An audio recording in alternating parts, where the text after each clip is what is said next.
주님의 말씀 잘 대언할 수 있도록 주님 도와주십시오. 주 예수 그리스도의 이름으로 기도드렸습니다.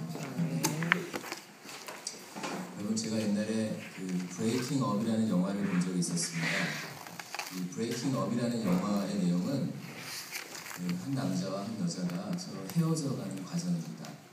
서로 잘 마음이 맞지 않아서 이제 헤어지기로 서로 이제 결심하였는데, 근데 이 두 남녀가 헤어지기까지 무려 3년이라는 시간이 걸렸습니다. 헤어졌다 만나고, 헤어졌다 또 만나고, 또 못 잊으려고 또 만나고, 그러다가 결국은 이제 3년이라는 긴 시간을 통해서 이 두 남녀가 결국 헤어졌습니다. 그래서 제가 뭘 느꼈냐면요, 사람에게는 참 이 시간이라는 요소가 중요하구나. 우리가 결단하였지만, 마음으로 또 말로 결심하였지만, 인간에게는 생명체에게는 이 시간이라는 요소가 참 중요하구나, 이런 생각이 들었습니다.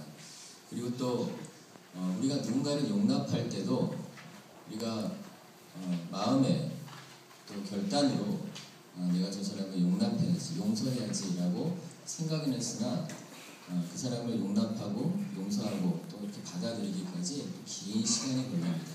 여기서도 인간 생명체에게는 시간이라는 요소가 굉장히 중요하구나, 이런 생각이 들었습니다. 우리가 또 세상을 보면 세상의 모든 법칙들은 이 시간의 법칙에서 벗어나기가 힘듭니다. 우리가 생명체를 대할 때는 항상 이 점진적 변화, 시간을 두고 이렇게 변화하는 것을 우리가 인내하고 기다릴 필요가 있죠. 여러분, 우리가 예수님을 죽였습니다. 2000년 전에 그 유대인들이 죽인 것이 아니라 우리들도 예수님을 죽였고 죽이고 있죠. 근데 왜 우리가 예수님을 죽였을까요? 또 왜 그들은 예수님을 죽였을까요?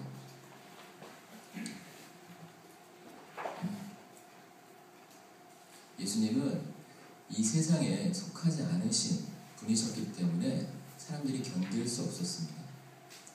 예수님은 진리 그 자체이시기 때문에 사람들이 진짜 진리를 만났을 때 그 진리를 견딜 수 없었던 것입니다. 한번 생각해 보십시오. 누군가 내 마음을 콕 찔러서, 전곡을 찔러서 내 마음을 드러내 보이면 상당히 마음이 불편하지 않습니까? 모든 인간은 진리 앞에, 진실 앞에 마음이 불편해합니다. 그런데 그 진리 자체이신, 진리이신 예수님께서, 이 세상에 속하지 않은 예수님께서 오셨을 때 사람들은 얼마나 커다란 이질감을 느꼈을까요? 우리는 시간의 흐름을 따라서 변화해야 되는 그런 나약한 이 세상에 속한 존재인데, 예수님께서는 시간에 속하지 않으신 세상에서 오셨고 또 시간에 속하지 않으신 존재로서 이 땅에 계셨습니다. 그러니 인간들은 예수님을 견딜 수가 없었죠. 참을 수가 없었습니다. 왜냐하면 그 시간에 속하지 않은 그 진리를 내가 견뎌낼 수 없고, 내가 죽기 때문에, 그러니까 내가 살려고 예수님을 죽일 수밖에 없었죠.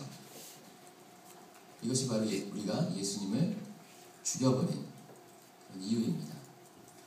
우리가 본문을 이해할 때요, 합당한 자를 찾아 평화를 빌라 라고 하는 이 본문을 이해할 때 우리가 이 전제를 가지고 우리가 이해를 해야 될 것 같습니다. 본문을 보시면요, 마태복음 10장 1절에 보시면요, 같이 한번 보실까요? 마태복음 10장 1절에 보시면 권능을 주시니라, 이런 말씀이 있습니다. 권능. 이 권능은 귀신을 쫓아내는 권능이고요, 그리고 모든 악한 것을 고치는 권능입니다. 그러니까 이 권능은 하늘에 속한 권능이 아니죠. 땅에 속한 권능이 아니죠. 하늘에서 내려온 그런 이 세상에, 이 시간 속에 속하지 않는 예수님께서 주시는 그런 권능입니다. 이것은 우리에게 상당히 이질적인 것입니다.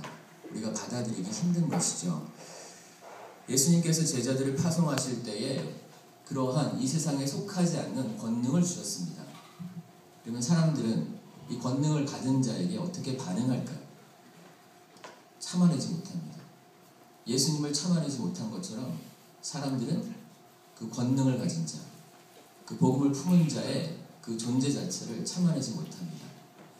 그렇기 때문에 사람들이 이 전도자에게 대하는 반응의 양식은 거부하는 것입니다.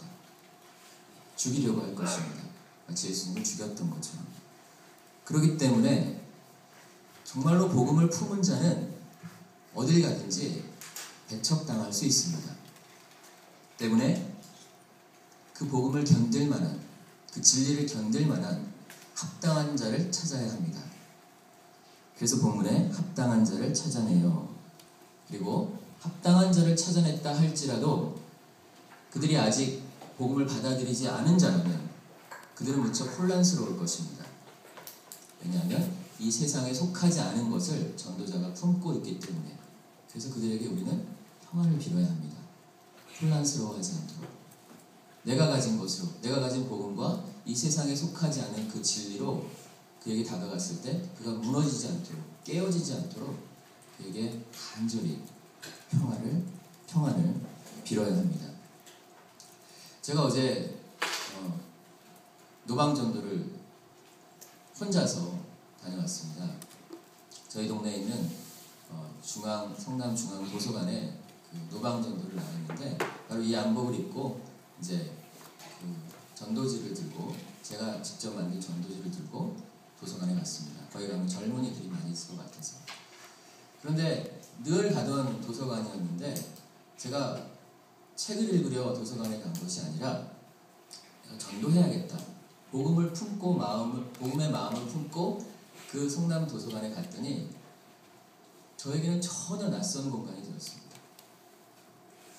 제가 늘 다니던 그 도서관이 아니라 저와 그 도서관은 상당히 분리되어져 도저히 합쳐질 수 없는 아주 이질적인 공간으로 저에게 다가왔고, 그리고 제가 사람들에게 다가갔을 때 그들도 저를 아주 이질적인 사람으로, 이 세상에 속하지 않은 사람으로 저를 낯설게 대하는 것을 보았습니다.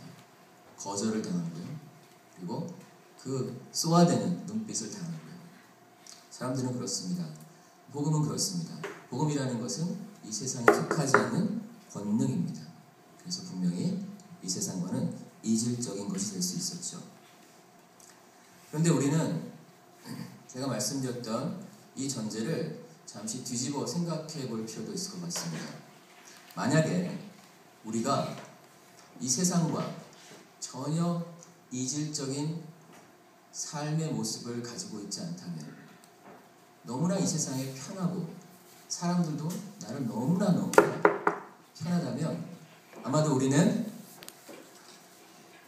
나의 복음이 변질되어 가고 있거나 혹은 나의 모습이 복음으로부터 멀어져 훼손되어 가고 있지 않은지 고민해 봐야 합니다.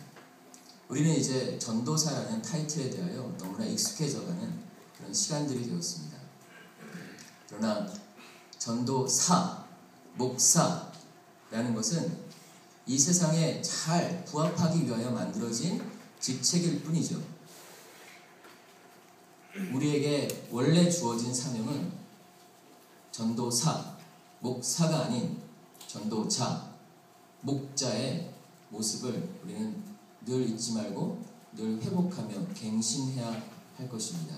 저는 오늘 이 단상에 올라오면서 여러분들 보신 분은 보셨겠지만 위에는 양복을 입고 있지만 저는 구두를 신지 않았습니다.